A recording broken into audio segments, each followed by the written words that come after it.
Muchachada, ¿cómo están? Maximiliano de este lado, Max para las amigas y los amigos. En este video vamos a ver struct. Struct. ¿Qué es un struct? Bueno, ahora vamos a ver de qué se trata. En algún momento, en algún video, en más de un video, te conté sobre los tipos de datos. Te conté sobre los tipos de datos primitivos y que después íbamos a ver algunos tipos de datos y que en algún momento de la vida íbamos a crear nuestros propios tipos de datos. Bueno, este es el momento. Struct es un tipo de dato, o sea, eso es una palabra reservada de los lenguajes de programación que te permiten crear struct y al mismo tiempo podemos decir que es un tipo de dato, pero es un tipo de dato especial. Es un tipo de dato que te permite crear un tipo de dato. ¿Cómo es esto? Bueno, básicamente como te lo estoy diciendo, o sea, ¿cómo creás vos una variable de tipo int? Pones int y el nombre de la variable. ¿Cómo creas una variable de tipo float? Pones float y el nombre de la variable. Y una variable de tipo char, pones char y el nombre de la variable. A partir del momento en el que vos declaraste la variable, ya agarrás el nombre de la misma y la podés utilizar. Obviamente, como acá trabajamos en diagrama, muchas veces dijimos, y lo vuelvo a repetir, no hace falta declarar las variables simples, ¿no? O sea, ¿cuáles son las variables que declaramos? Las variables que van a ser destinadas a contar, a ser contadores o acumuladores, porque en realidad en vez de declararlas lo que hacíamos era darle un valor inicial, inicializarlas. Pero también existen los vectores y las matrices, cosa de lo cual ya hemos charlado en esta serie en videos anteriores, y este tipo de variables dimensionales decíamos que nos van a permitir a partir de un nombre tener varios elementos centralizados con los distintos índices, necesitan que sí le declaremos el tipo de dato. Tenemos que decir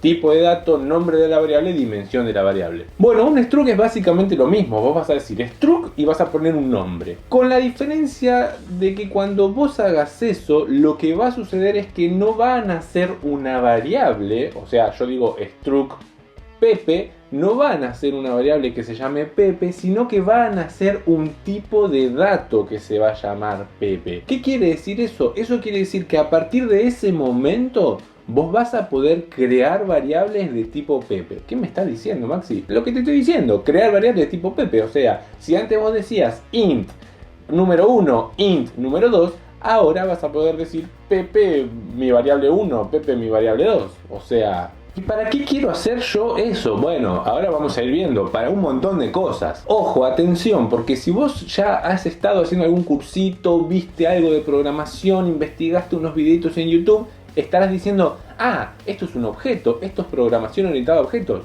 No, que quede súper claro, no, esto no es programación orientada a objetos.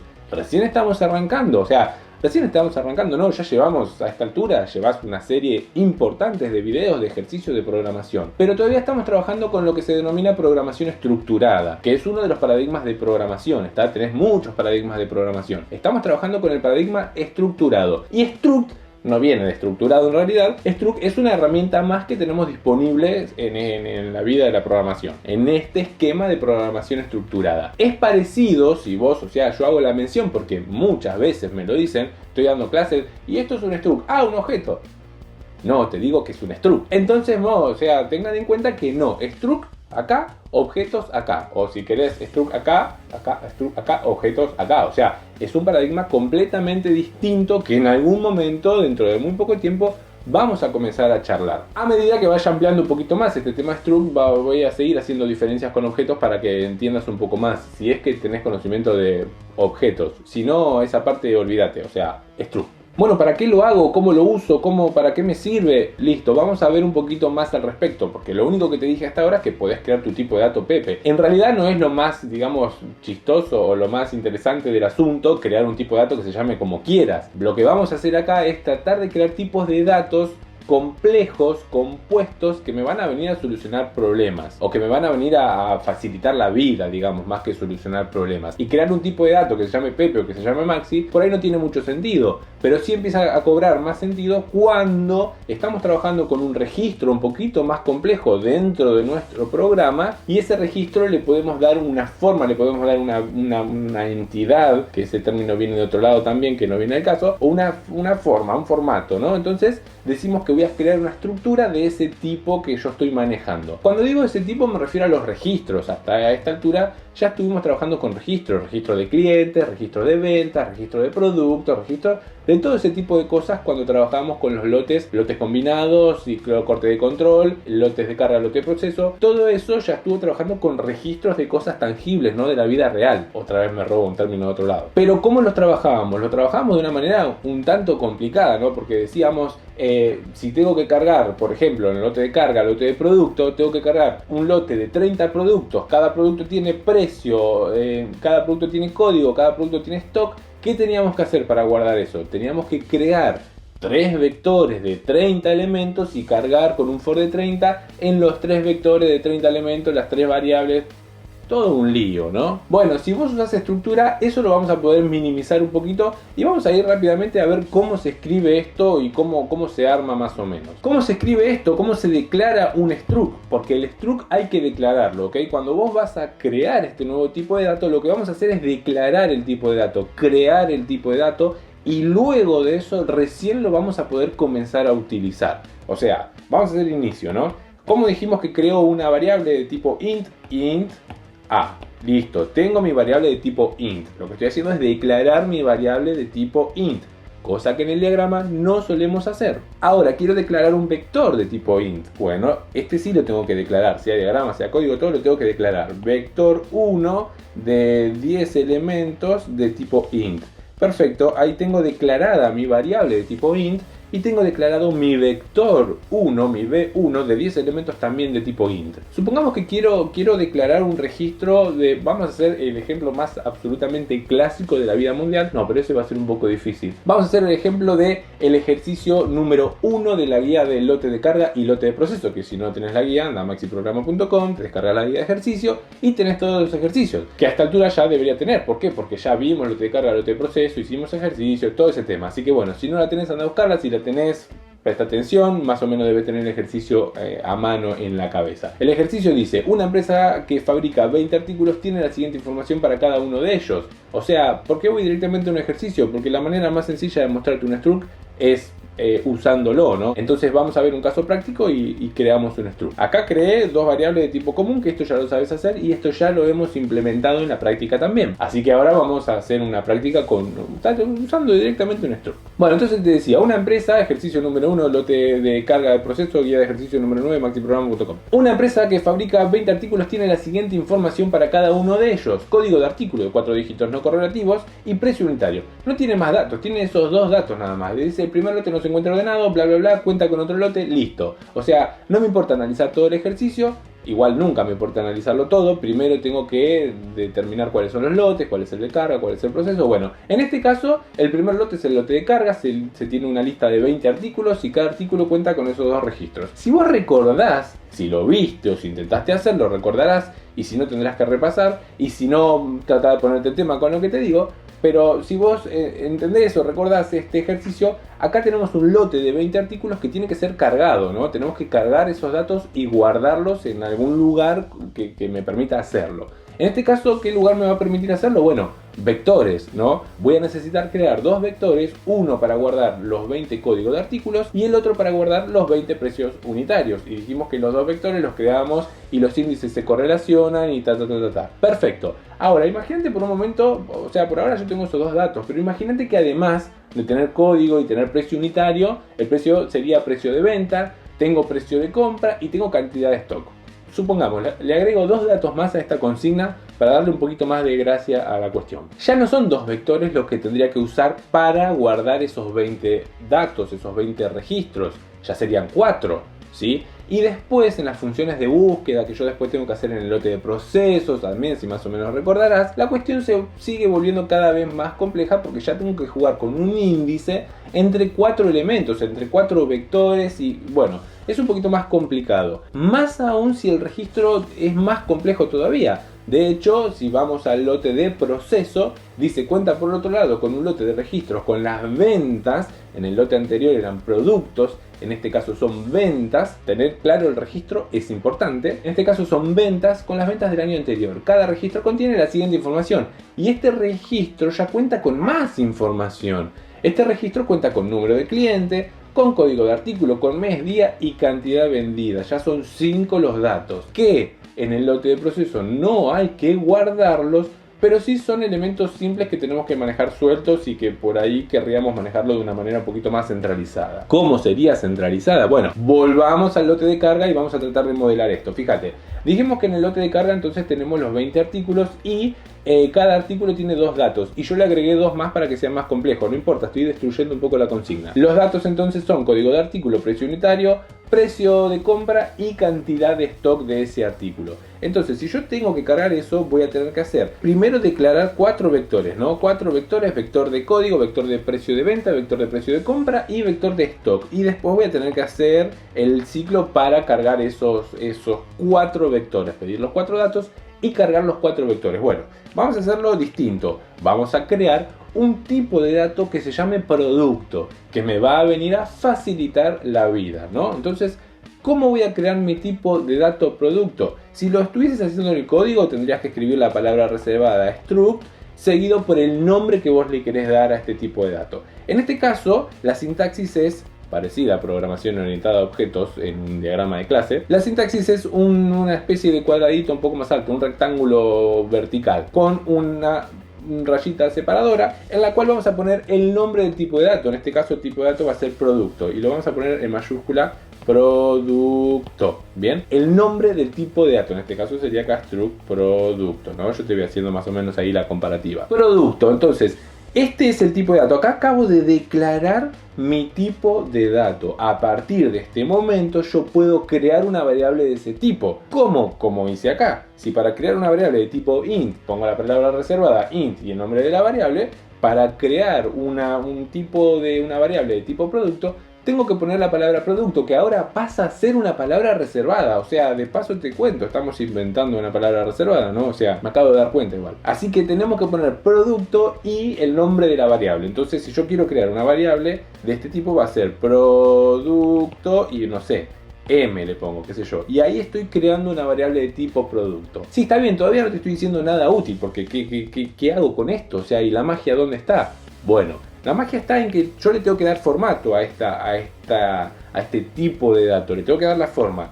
¿Cuál es la forma? La forma son los datos que tiene que manejar este tipo de dato. Los datos que tiene que manejar este tipo de datos. O sea, es medio un trabalengua, pero cuando lo vayas viendo aplicado vas a ver que se va entendiendo un poquito más y no es tan complicado. Cuando vos creás un tipo de dato, como en este caso producto, con este formato de rectangulito y qué sé yo, lo que te permite esto es crear dentro de este tipo de dato múltiples variables que van a ser, digamos, hijas o que van a estar contenidas en este tipo de dato que vos estás creando. Parecido a un vector, ¿no? Digamos, salvando las diferencias, pero parecido a un vector en el cual vos bajo un solo nombre podés guardar múltiples elementos. En este caso, bajo un solo tipo de dato, vos vas a poder guardar varios tipos de datos, digamos. ¿Cómo sería eso? Bueno, ¿cuál es la estructura de este producto? Dijimos que la estructura es código de artículo. Bueno, el código de artículo es de tipo int. Entonces voy a decir int código de artículo.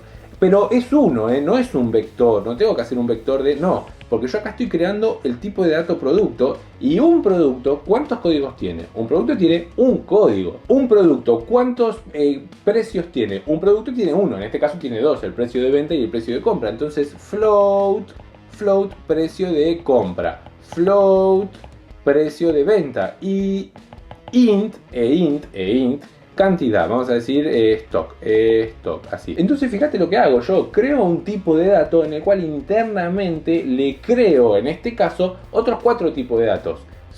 En este caso tenés 2 int y 2 float, pero podrías tener los tipos que quieras, ¿no? O sea, lo que se necesite aquí dentro, lo que sea que conforme al registro producto, es lo que va a estar acá dentro siendo parte, formando parte del tipo de dato producto, ¿se entiende? Entonces, ¿qué pasa ahora? Fíjate a ver si esto empieza a cobrar más sentido. Ahora tenés un tipo de dato producto que internamente aloja 4 valores. ¿Cómo voy a utilizar esto? De esta forma. Creo una variable de tipo de dato producto y a partir de este momento esta M es un producto. Y ese producto tiene dentro de esa variable 4 valores para guardar, digamos.